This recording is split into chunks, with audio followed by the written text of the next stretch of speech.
Good evening, everyone. We are about ready to kick off Ace Comic-Con Long Island with our very first panel, Off the Page Justice League. It's a little movie that got released about a week ago. You may have heard of it. We're going to discuss some character evolution from the page, the comics, the original run of comics, all the way to the film that was just released. And to do that, we've gathered a panel of some people who are pretty intimately acquainted with this source material. Dan Jurgens.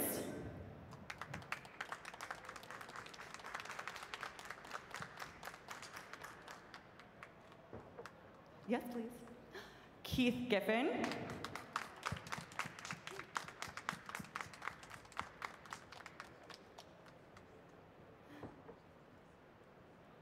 And Liam Sharp.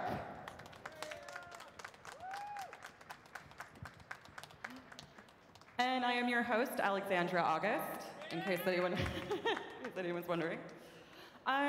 So gentlemen, I'd like to start by just getting a brief history of your acquaintance with Justice League in general, for anybody who's not as familiar with your work as we are. My first experience with Justice League as a reader or as a pro? Let's start with as a pro. My first experience with Justice League, honestly, is a story that has never appeared in print. Julie Schwartz asked me to draw a Justice League story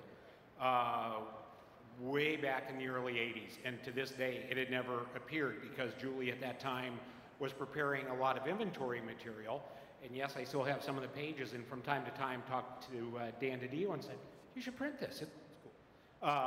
After that, I wrote and drew Justice League of America after this young fine gentleman right next to me for about 25 issues around 1991 to 94, somewhere in there. Oh, and Justice League International, I wrote that too. That was like 2011, sorry. Next up. Dan said everything I was going to say. No, I came onto Justice League after Justice League Detroit. DC was looking for something new to do with the book.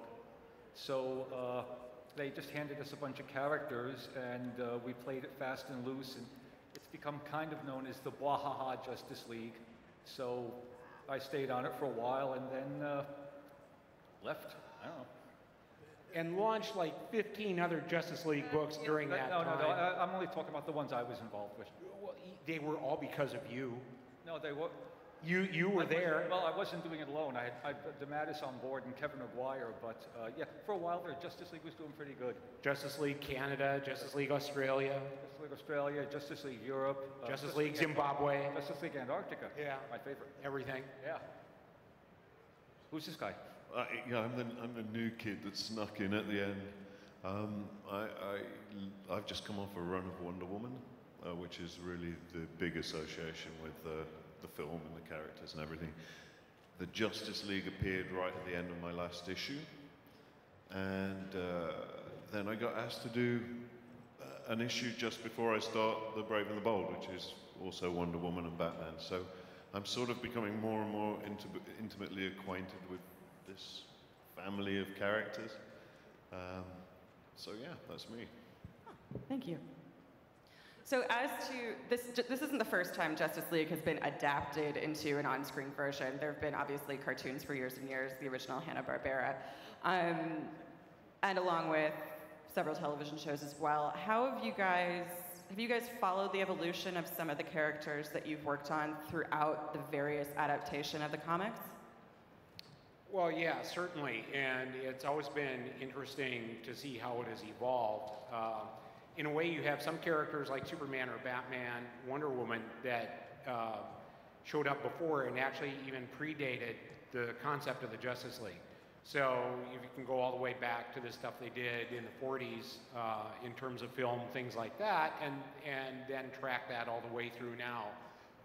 So you go back to the days with just the cotton bodysuits, and now they have the body armor type clothing and everything else. It's been interesting to see.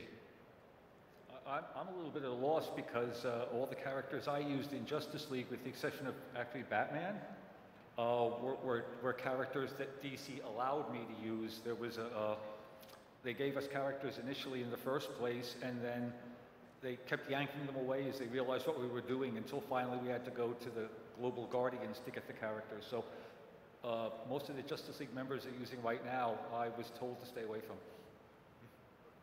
I feel like there's a story there. We don't necessarily have to hear it. I'm just thinking that. But. Yeah, I'm just glad that Wonder Woman is no longer their secretary. You know? So am I. So speaking of evolution, though, Well, pretty easy. how have you do you think that there are themes that have been constantly enduring in the Justice League that have remained pretty consistent since the comic's inception to their iteration today, or do you think that there are themes that have actually changed, like, or are the bones of this team pretty much this team and their mission pretty consistent? Well, I think there has been one root sort of concept that I think has always run throughout Justice League with one exception. And the concept has basically been Earth's greatest heroes, or their 6 or 7 greatest heroes, Superman, Batman, Wonder Woman, Green Lantern, Flash, whatever. And that has always been the core of the League, except for when you were doing it, because you found a way to do a very successful Justice League, a crazy successful Justice League, without doing that. Well, it's not that I found a way to do it, it's that I wasn't allowed to actually use a lot of the DC characters, because the minute they realized we had a sense of humor in the book, they got really nervous about it. As an example, when we launched Justice League Europe, we had Wonder Woman for all of 10 pages before she was yanked off the book. They didn't trust what we were going to do with it. But so we worked with a lot of secondary characters and saw what we could do with them. You know, understand that part of it is... What do you have to say about it? I'm very curious to have seen what you would have done with Wonder Woman. I probably wouldn't have approved being the sort of new, having been part of Greg Rucka's run and the very kind of, strong and important reinvention of that character that's happened recently. But, you know, being a fan of the crazy stuff you did back in the day, it would have been highly entertaining. We weren't interested in them as heroes. We were interested in what happened when they took off the masks and tried to relax. So it wasn't exactly a standard Justice League book. No, but it was one that the world was definitely ready for at that time. Yeah. It succeeded. We were so confident it would succeed that before the first issue sales came in, I was looking for another job because I thought I'd ruin my career by doing Justice League like that. Mark DeMatteis was looking for another job. Kevin was showing his portfolio around, so no one was more surprised than we were when it actually came in and turned into a hit. Yeah. So, we've seen the DC Extended Universe kind of grow and move towards the pinnacle of this now Justice League film. How have you seen the story evolve? How's the story evolution to get to Justice League been similar to what you've seen in the comics? Or do you feel like it's a completely original beast? I never really gave it a lot of thought. We were handed the characters. We knew what Justice League had been. We knew the basis of Justice League, that they are supposed to be the Earth's premier heroes. And as long as we didn't go too far from that or make them too dark, we were okay. I mean, I never really got a lot of backlash from DC about how we were handling the heroes. Yeah, I think the Justice League, no matter which 7 or 8 characters are in the League at any given moment, are always like Earth's last line of defense. And theoretically, it's sort of like a threat comes along, Superman can handle it, or Wonder Woman could handle it until it goes to like level red, then you need the entire League kind of thing. And I think throughout their existence, that's always been the way they've kind of worked. Even with Keith's cast. No, I want to hear what he has to say. Yeah, Keith's pressing me on what my view is on all of this. You know, I think right now the iteration in the comics and the film versions are closer than, well, they're pretty close actually, tonally and in terms of what the characters are meant to represent. So I think, you know, particularly Wonder Woman, she was pushed more to the fore as a leader in the film and as a character in the comics, which is good. I really enjoyed the interaction between the characters in there. It's funny coming from doing the series of one character that you get very, very close to, and I almost couldn't imagine her in the rest of the DC universe. I know. Got a slap there. Somebody edit that out. I imagine that's not going to be the first time this happens this weekend. There's a lot of crossover.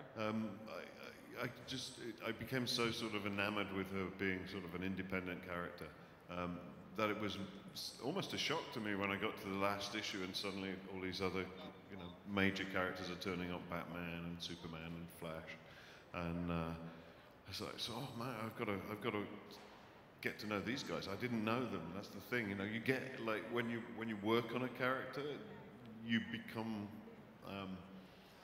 friends with them in a way. You kind of get in their heads a little bit, and do you know from here we can't hear a single thing you're saying? You sound like a drunk in a bar muttering in a corner. What we can just I was thinking the same for you guys. Weird feedback. It is a fun part of sitting on a stage with microphones. You get to hear the echo, and I can kind of hear what you guys are saying, so I apologize if I repeat a question. I am trying to listen. We apologize for all the swearing. It went right past it. Oh man, we've been pretty good so far. I just thought I'd speak in Klingon. Yeah. I have no idea what you just said. Something that I'm always curious about when getting the chance to speak with creators such as yourselves is, do you have favorites? When you're writing for an ensemble piece, is there just someone, like you said, you get to know these characters. Do you get to know and love any particular one? Is there one that really, really, really makes you angry, or that you just don't like living inside their head? I'd love to know some of your personal feelings about these people. Yeah, obviously for me it would be Superman is one that I really enjoy writing. When he was in the League, Booster Gold, sometimes you touch base with a character somehow where you just build that connection. You intuitively know what they're going to say. For other ones, like Green Lantern, the Hal Jordan version of Green Lantern, it's always like, to me he seemed very bland. So it's like, how do you make him not seem bland, yet not change the character? And so I always had a bit of a hard time with Hal. And I think the trick of writing a book like that is to always find a way to differentiate from among the 7 different personalities somehow. Because in a way, when you take that group of 7, they do tend to be a lot of like. And I think the most successful writers have always found the little tiny ways that are there to separate Hal from Barry, from Clark, from Bruce, from Diana, etc. And that's when you have it working. The characters I related to most of all when I was doing Justice League were Beetle and Booster and Fire and Ice, because we just built the characters, turned them into almost like a buddy book. Beetle and Booster were like a buddy movie, and Fire and Ice were just 2 characters that went well together.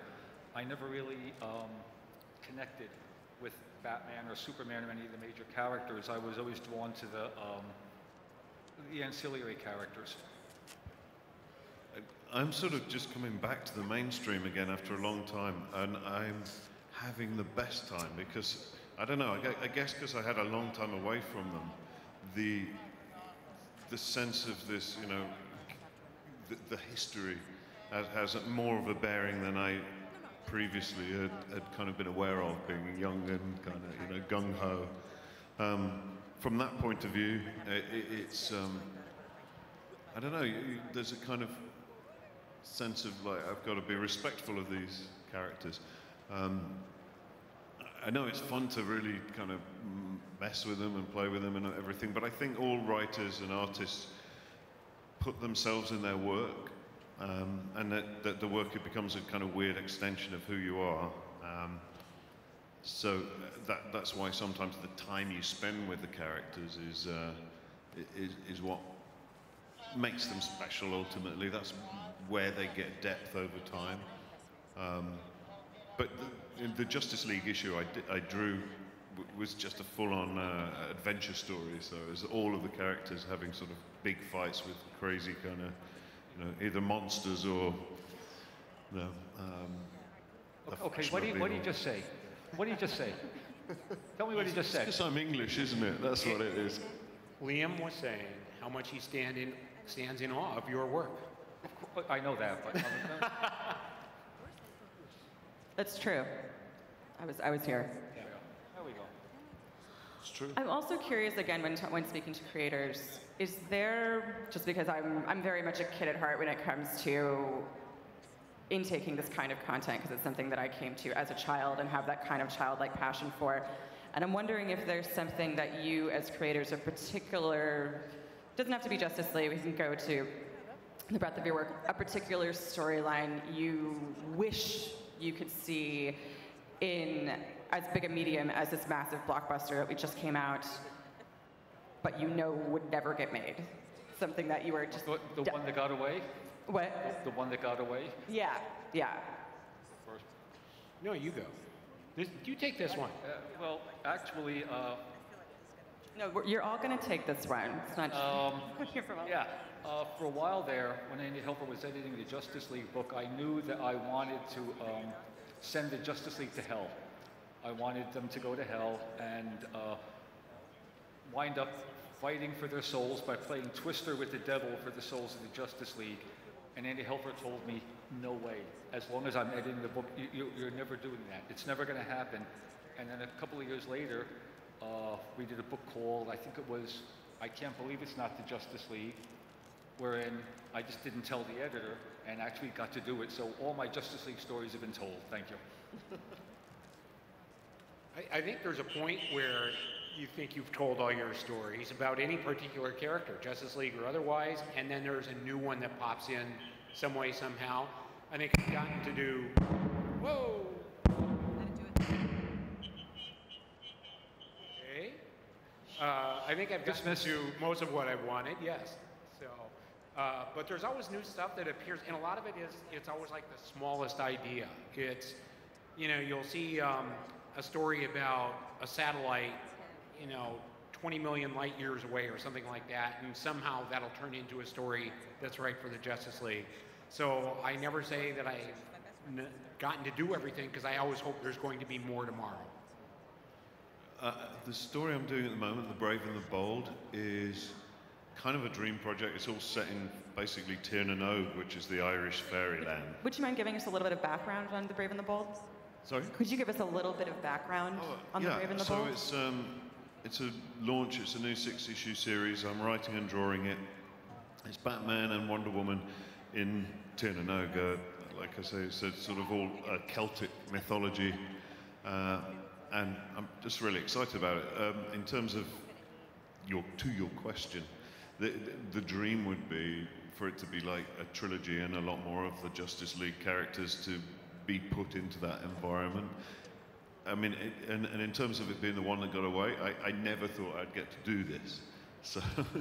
So it's actually happening. It didn't really get away. I didn't understand a word you said. I'm sorry. Daniel, I liked what you said about sort of these tiny kernels of stories expanding into something that eventually could become something right for Justice League. Can you expand upon that a little bit? Like, are there any other anecdotes you have of small ideas that just exploded into something that you couldn't have possibly seen coming when it happened? Is that a typical... You mean in terms of story that I've actually done that way? Yeah, I'd be curious. I know that it involved the Justice League, but one of the things that has always bugged me, earlier I mentioned the Justice League as sort of being Earth's last line of defense. And one of the things that always bugs me a little bit about superhero comics typically is they'll say, and to boil it down to a very simple thought, alien invasion is coming. As soon as New York is half destroyed, we'll go fight them. And I know that rather than do it that way, I had Superman corral everybody up and say, we're going to go meet them before they get here, which I think would be a much more heroic and practical sort of response. It's like, yeah, thanks. Let's not destroy half of New York or all of it before we kind of sound the alarm. But in really a way, that's what traffic. But in a way, that's what we all want. I mean, that's a very simple idea, which is instead of waiting until my house is half burned down, let's have the fire department there right away, or let's have the cops there before the guy gets past the front door, right? And I think those are the very small types of ideas that can turn into a much bigger story.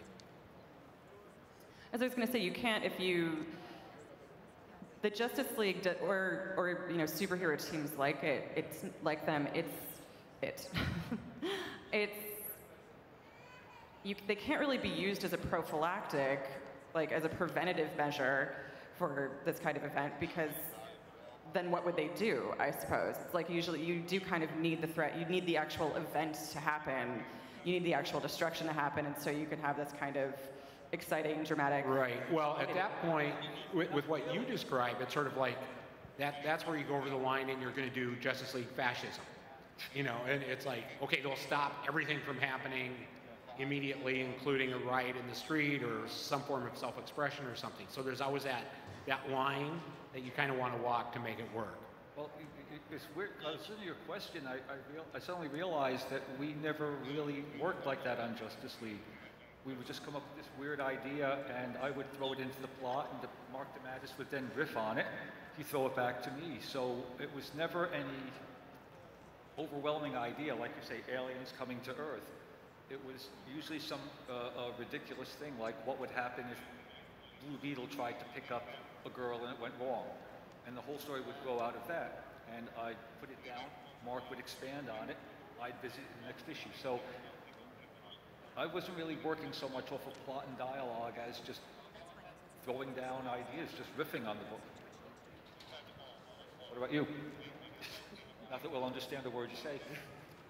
Yeah, I missed most of it. It's weird writing and drawing at the same time. I try to be in to wear two different hats. So when I'm thinking about the script, I try not to think about what I like to draw. So otherwise, I'd make it too easy on myself. So I want to, you know, I'll finish the script, then I'll send it to myself, then I'll look at my script and go, damn, this guy's giving me really hard things to draw. I hate this writer. You know? But the writing process is interesting, where ideas come from. You know, I mean, a threat is always important.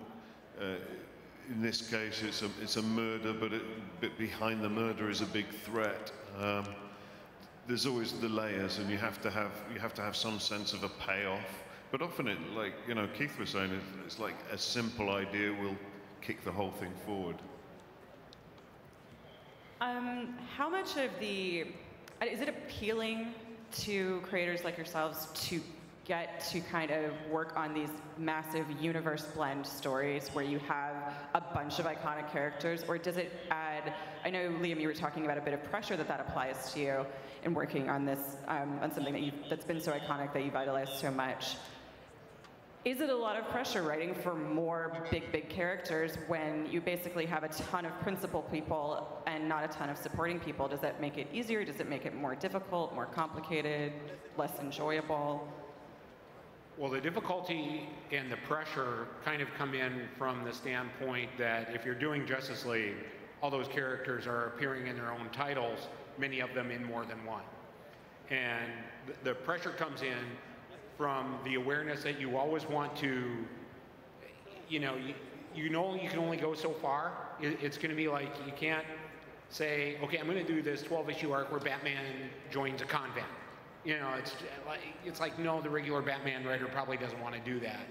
And so there's the pressure from trying to find a way to make the stories interesting, even though in some cases you can't really do a lot of character development because that's going to be held for their own title. You couldn't possibly kill Superman, for instance. No. Absolutely right. No, wait, whoa. The basic thing, when you do these team books, especially in Justice League, and you had more experience in dealing with established characters than I did, but the basic agreement was, we'll take Green Lantern, we'll tell a Green Lantern story. Whatever we do to him in the story, we will give him back to you in the same condition you gave him to us in. Right. So that's how these team books manage to keep the character interesting within the team dynamic without screwing up what's going on in the regular book. Yeah. And the reason that I was able to kill Superman in the Justice League is because the writer and artist on Superman was really a great individual. and he cooperated very well with me, and can't say enough good things about him. We were just speaking about that earlier today, and I remember that moment being on Entertainment Tonight. Like, that moment in comics was so iconic that it actually like made it super mainstream. It was on Entertainment Tonight, and I was like, I remember that being, thanks for that. It was it's incredible. Yeah. Yes, it was. So how do you deal with, I find it very difficult when doing an ensemble piece not to have there be some kind of internal conflict. So how have you all balanced how have you all balanced the inevitable internal conflict that there can be within a team like the Justice League, which is obviously a lot of very strong personalities, versus the external conflict necessary to bring them all together? Is that something that you enjoy writing, or is it something that you kind of prefer to have an external focus? And with a book like Justice League or any of the team books that have characters that are appearing in other books, that have characters in solo books, your best bet's not even to think of that. You try to tell a story about the group dynamic. You set up the group dynamic and have things happen to that. In a Justice League book, you cannot turn Superman into a murderer because he's going back into his own book. There are people that read the Superman book. You owe a certain amount of respect to the teams that are on the individual books. So with my take on team books has always been find something that can affect the team, but not the individuals on the team. And I know that doesn't make a lot of sense, but it's really the only way to do it. You know, I've always been intrigued by the fact that when the Justice League first appeared, if we go back to their very first appearance in Brave and Bold and then into their own title, they didn't even know each other's secret identities. And I thought that was awesome, because at that point, the only way you got them together was by that very overt plot mechanism. And I just thought something about that was so cool, that here are these people, you know, they're all hanging out and they're, you know, doing all this stuff, and they don't even know who each other is, which I think that's kind of a fun thing. It would be fun to try and pull off a story that way. Well, yeah, and you have to figure that when you're doing a group book, especially a book that has a lot of characters that have individual titles, continuity, you can't do it in a team book. You can't have any continuity except as the characters are relating to the team. You can't do anything major in Superman's life in a Justice League book because he's got his own book. You've got to find ways of making the Justice League interesting in and of itself and have those events transpire. You've got to be aware of the fact that these characters are kind of on loan to you. Yeah. In terms of the team dynamic, how have you seen that evolve? The particular dynamic with the particular, I don't know. This is going to be a question for you, Keith, because I'm going to reference the current team in the film, but the current team in the film has appeared in many, many, many iterations throughout the last several decades. How have you seen that dynamic evolve as we've changed as a society? Or have you seen it at all, aside from, yeah? Has the film evolved? No, say that again. Yeah. So I'm curious to know, since you guys have been kind of present with Justice League for decades before this film has evolved, I'm curious to know how their team dynamic, which is something that's obviously important in a team book, how it's evolved to what we've got now in 2017 with this movie. I think they have more faults now, and they're a little more human. Really, when you go back to when the Justice League of America first appeared, they were much more godlike. I mean, they were all perfect in their own ways, and it would have been, you know, in the Justice League film, there's a scene where Aquaman walks out of the bar and he tosses the whiskey bottle or whatever it was aside and everything, and that scene would have been inconceivable if you go back to 1962, for example. And so they were all on such pedestals that they were virtually artificial beings. I mean, there was nothing real about them at all. And I think what we've seen through all of them, and we've seen this in their personal relationships, they have become more human despite their power levels, and in some cases, they have faults that we did not used to see. Is your microphone broken? Yours is. Yeah, I think so. Yep. Yeah, no. So I completely agree. Really, it does seem like we can tell stories that are more naturalistic in the way they behave, given that they are superheroes, you know. Do you think there's a danger of that going too far? And do you think of like, so how dark would you like to see this get, Keith, or how human? It's a comic book. You can't go too far, and if you go too far, you can undo it because it's a comic book. Let's put it this way. There was a storyline back in the 90s in which Hal Jordan pretty much went nuts and killed all the Guardians of the Galaxy, right? I mean, he killed everybody in sight, and they replaced him with a character named Kyle Rayner. If you can find your way out of that and rehabilitate Hal Jordan and make him a hero again after he has killed all those people, Keith is right. It's comics. You can find your way out of whatever trap you put yourself in. I've always said that when you see a hero die, fans get upset because, oh, the hero's dead. What are you going to do now? And in comics, it's as easy as doing the next issue when the hero walks in the door and goes, did I miss anything? It's a comic book. And while it's good to, you want to have cohesive stories, you want fans to get into the characters. If I kill Booster Gold tomorrow, Dan can bring him back the day after, and it'll work because it's a comic book. That's the same for like relationships as well, because a lot of people get really obsessed with the relationships of the characters. Right. Yeah. Who do you think is, what are some of the more underrated or underserved members of the Justice League that we don't see represented as much? And maybe this question would be more for you, Keith, since I know that you worked on a team that wasn't as widely known, but... I didn't catch that at all. I know, I'm sorry. Guys, we apologize. We have a hard time hearing actually on the stage. I'm curious to know what you folks feel are some of the, I guess, less mainstream Justice League members over the course of the series history or the comics history that have been a little bit more underserved in adaptations. To be honest with you, I don't even think about that. I mean, the characters that show up in movies, it's great to see their interpretation of the character, but it's their interpretation of the character. It's not the way it would be, 9 times out of 10, it's not the way it would be done in comics, certainly not the way I would do it. And my take on it is, I really, if I wanted the character done a certain way, then I would do the character a certain way. I don't understand people who go, that's not Batman, that's not the way I do it. Well, obviously you didn't do it. So I think it's just when you take on a character, you do the best you can, and if Hollywood comes along and makes a movie and it's not quite the way you saw the character, it's none of your business. That's the way they saw it, and that's what's coming out. Yeah, I think Keith is right, but what's interesting right now is that we are seeing virtually everything translated to screen, either television or a movie screen, one way or another.